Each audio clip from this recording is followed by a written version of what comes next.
नमस्ते दोस्तों, मैं हूं निर्मला और स्वागत है आपका मेरे किचन में। आज मैं बनाने जा रही हूं मलाई से घी। मलाई से घी हम इस तरीके से बनाएंगे जिससे कि पनीर भी बनेगा और बहुत कम समय में बनकर तैयार हो जाएगा। और इसमें न तो हमें लाइट की ज़रूरत होगी और ना ही किसी मशीन की ज़रूरत होगी। बस एक चीज़ रख दो और आपका घी बिल्कुल बनकर तैयार हो जाएगा। और पनीर भी ऐसा बनकर तैयार होगा जिससे मार्केट से लेके आते हैं ना, उससे भी अच्छा और शुद्ध भी बनता है। तो इस तरीके से बनाने से घी के साथ साथ आपकी पनीर भी बनकर बिल्कुल तैयार हो जाती है। तो ये बिल्कुल सिंपल तरीका है। इस तरीके से मलाई से घी बनाइए, आपका घी भी बहुत ज़्यादा बनेगा और साथ ही बहुत जल्दी बनकर तैयार हो जाएगा। घंटों की मेहनत आपको काम मिनटों में होके तैयार हो जाएगा। तो ये तरीका है सिंपल सा मलाई से घी बनाने का। तो इसके लिए ज़्यादा मेहनत भी नहीं करनी पड़ेगी। तो ये हम तरीका आज आपके साथ शेयर करने जा रहे हैं। इस तरीके से आप बनाएंगे तो बहुत जल्दी आपका सारा काम जल्दी से होकर तैयार हो जाएगा। और इसमें जो ये मावा निकलता है ना, खुरचन, ये भी बहुत कम मात्रा में निकलेगी। तो चलिए बनाना शुरू करते हैं मलाई से घी। मलाई से घी बनाने के लिए सबसे पहले मलाई को फ्रिज से निकाल कर 1-2 घंटे के लिए बाहर रख दीजिए। और फिर 1-2 घंटे बाद ये मलाई सॉफ्ट हो जाएगी। इस तरीके से चम्मच से मिला दीजिए ताकि इसमें थोड़ा बहुत जो जमा हुआ मलाई है वो सही हो जाए। इसके बाद इस बर्तन को हम गैस पे रख देंगे और मीडियम फ्लेम पर इसको 1-2 मिनट के लिए, गैस की फ्लेम को मीडियम रखना है और सिर्फ 2 से 3 मिनट के लिए इसे गर्म करना है। इसे उबालना नहीं है, बस इतना करना है कि मलाई हमारी बिल्कुल पिघल जाए। ये देखिए इस तरीके से बिल्कुल पिघल गई है। अब 1-2 मिनट के लिए इसे थोड़ा सा ठंडा करेंगे, क्योंकि गर्म किया है तो थोड़ा गर्म भी हो जाता है। और इतना ठंडा करेंगे कि उंगली डालने से आराम से दी जा रही है। तो इसका मतलब मलाई ठंडी हो गई। अब क्या करना है कि 1 गिलास पानी का इसमें रखना है। तो गिलास का ये ध्यान रखना है कि जिस बर्तन में हम जमा रहे हैं उससे थोड़ा बड़ा गिलास हो। तो रखेंगे तो उसमें ये मलाई चली जाएगी। तो ये साइज देख के ही, और किनारे के पास ना ये गिलास रखना है, बीच में नहीं रखना है। कोशिश करना है कि किनारे के पास रखें। उसके बाद इसे पूरी रात भर के लिए फ्रिज में रखना है। वैसे तो आप 3-4 घंटे के लिए रख सकते हैं, लेकिन पूरी रात भर रखेंगे तो ये अच्छे से पूरा घी जम जाएगा। ये देखिए। फिर उसके बाद इस गिलास को निकाल देना है। अब क्या करना है कि इसके बीच में बना हुआ है ना, उसमें से दूध दिखाई दे रहा है। तो ये सारा दूध हम एक बर्तन में निकाल लेंगे। इसी से हम पनीर बनाएंगे।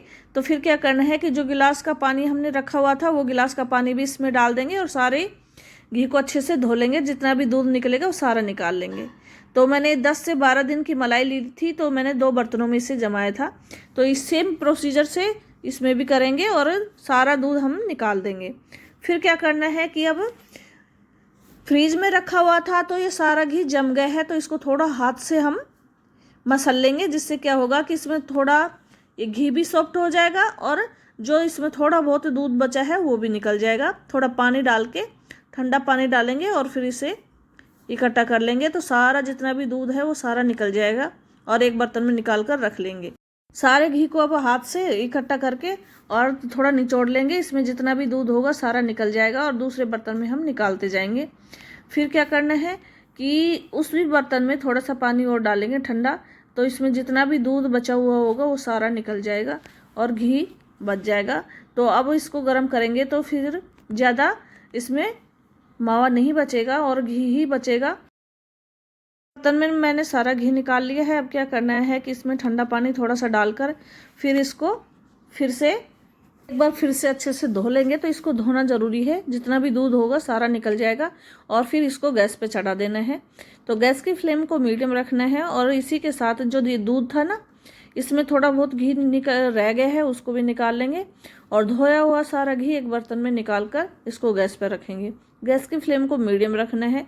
इसी के साथ मैं दूसरे साइड जो दूध है उसको भी गैस पे रख दूंगी ताकि पनीर बन जाए। दोनों एक साथ काम चल रहे हैं। तो बीच बीच में इस घी को चलाते हुए रहना है ताकि नीचे लगे नहीं। और इस प्रोसीजर में बहुत कम समय लगेगा, ज़्यादा समय भी नहीं लगेगा और आपका घी बिल्कुल बनकर तैयार हो जाएगा।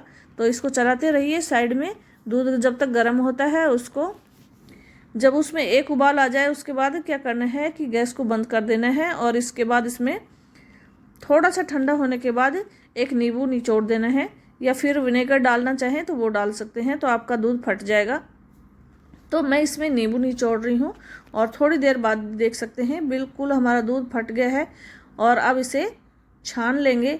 तो एक कपड़ा लिया है सूती, और एक छन्नी ली है। इसके बाद इसे इसमें डाल देना है। तो जितना भी पनीर होगा ऊपर आ जाएगा। तो इस दूध से ही बहुत ज़्यादा पनीर निकला है, करीबन 250 ग्राम निकला है।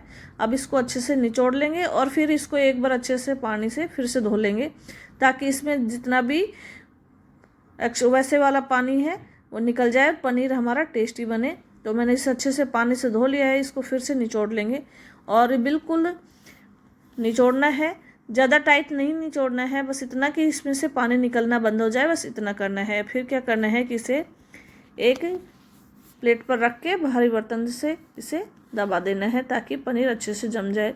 तो पनीर को जमने में ज़्यादा समय नहीं लगता, 15 से 20 मिनट में आपका पनीर बिल्कुल बनकर तैयार हो जाता है।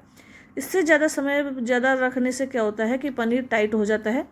तो 15-20 मिनट हो गए हैं और ये देखिए पनीर हमारा बिल्कुल बनकर तैयार हो गया है, बहुत अच्छे से जम भी गए हैं। अब इसको टुकड़ों में हम काट लेते हैं और पनीर देख के अंदाज़ा हो रहा है कि कितना पनीर बना है, और साथ ही बहुत ज़्यादा सॉफ्ट भी बना है। तो इससे आप पनीर भुर्जी बनाइए, पनीर की सब्जी बनाइए, या फिर और कोई रेसिपी जो आपको पसंद हो पनीर की बना सकते हैं। बहुत अच्छा पनीर बनकर तैयार हुआ है, बाजार से लाने की बिल्कुल भी ज़रूरत नहीं है। और पनीर हमारा बिल्कुल सॉफ्ट बनकर तैयार हुआ है। आप देख सकते हैं कितना स्पंजी बना है। तो बिल्कुल पनीर बहुत अच्छे से बनकर तैयार हुआ है। बाजार का भी ऐसा नहीं मिलता जितना कि अच्छा पनीर हमारा घर पर बनकर तैयार हुआ है। अब पनीर को तो हम साइड में रखते हैं और हमारा घी चेक कर लेते हैं। तो उसको मैंने बीच बीच में चलाते हुए रखा है। तो साथ इस पनीर को मैं पानी में डालकर फ्रीज में रख देती हूँ, ताकि पनीर बिल्कुल भी काला ना पड़े। तो पानी में रखने से पनीर काला भी नहीं पड़ता और टाइट भी नहीं होता है। तो इसको ऐसे रख कर फ्रीज में रख देंगे। और इसी के साथ हमारा घी भी बिल्कुल बनने को बिल्कुल तैयार है, ऑलमोस्ट बन गए हैं। अब बस 1-2 मिनट और लगेंगे और घी बिल्कुल बनकर तैयार हो जाएगा। घी पककर बिल्कुल तैयार हो गया। अब क्या करना है कि इसको हम छान के रख लेते हैं। तो गैस को मैंने बंद कर दिया है, गैस की फ्लेम को हमने मीडियम ही रखा था और इस तरीके से बहुत जल्दी बिल्कुल बनकर तैयार हो गया है। तो अब इसे छन्नी की सहायता से छान लेंगे। तो जितना भी खुरचन या मावा इसमें बचा है वो निकल जाएगा छन्नी में। तो ये देखिए मैंने 10 से 12 दिन की मलाई ली थी, तो उससे 1 से 1.5 किलो घी निकला है और बिल्कुल खुरचन भी बहुत कम निकली है। और आप देख सकते हैं घी की मात्रा बहुत ज़्यादा निकली है और वेस्ट भी बहुत कम गया है और मेहनत भी बहुत कम लगी है। इस तरीके से घी निकालने से न तो हमें किसी मशीन की ज़रूरत हुई और न ही दही जमाने की ज़रूरत हुई, और घी हमारा बिल्कुल अच्छे से बनकर तैयार हो गया है। मलाई से घी निकालने का ये तरीका यदि आपको ज़रा सा भी पसंद आया हो तो मेरे चैनल को सब्सक्राइब कीजिएगा, लाइक कीजिए, शेयर कीजिए, कमेंट कीजिए।